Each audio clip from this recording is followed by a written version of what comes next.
اس video میں doctor اسرار احمد نے مشرق وسطیٰ کے حالات کے بارے میں کچھ اہم باتیں کی ہیں۔ انہوں نے ایران، اسرائیل اور خطے میں بڑھتی کشیدگی کے حوالے سے ایسے نکات بیان کیے جو آج کے حالات سے کافی حد تک ملتے جلتے نظر آتے ہیں۔ اب سوال یہ ہے، کیا یہ محض اتفاق ہے یا واقعی یہ ایک پیش گوئی تھی جو آج پوری دکھائی دے رہی ہے؟ کمنٹ سیکشن میں آپ اپنی رائے ضرور دیں۔ آخر میں آپ کو اپنی رائے بھی بتاؤں گا۔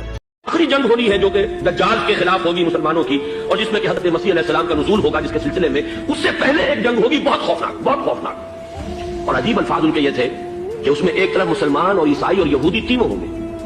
یہ بات سمجھ نہیں آتی تھی کہ مسلمان اور یہودی ایک جگہ کیسے جمع ہو سکتے ہیں۔ آج وہ نقشہ نظر آ گیا، آج اسرائیل، امریکہ، سعودی عرب اب یہ ایک ہے، بلکہ چلتے آئیے مصر، اسرائیل، سعودی عرب اور جو بھی ان کے حواری ہیں وہ ایک سب میں کھڑے، اور ان کے اوپر سیادت کس کی؟ امریکہ کی۔ وہ نقشہ آ گیا، اور اس جنگ کے سلسلے میں مولانا حامد میاں رحمہ اللہ نے مجھے بتایا تھا کہ حدیث میں الفاظ آئے ہیں، اتنے لوگ ہلاک ہوں گے، اتنے لوگ ہلاک ہوں گے، اتنے لوگ ہلاک ہوں گے کہ ایک پرندہ سینکڑوں میل تک اڑتا ہوا چلا جائے گا، اس سے سوائے لاشوں کے اور کچھ نظر نہیں۔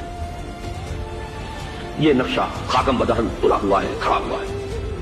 جو بھی ہوگا کیمیابی جنگ، کیمیابی وارفیئر، کیمیکل وارفیئر اور پھر ایٹمک وارفیئر، اس کی کھلی دھمکیاں دی جائیں گی۔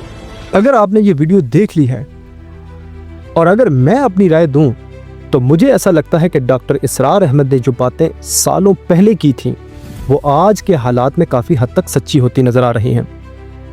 آج جو کچھ ایران اور اسرائیل کے درمیان ہو رہا ہے اسے دیکھ کر انسان واقعی سوچنے پر مجبور ہو جاتا ہے، لیکن پھر بھی حتمی فیصلہ آپ خود کریں۔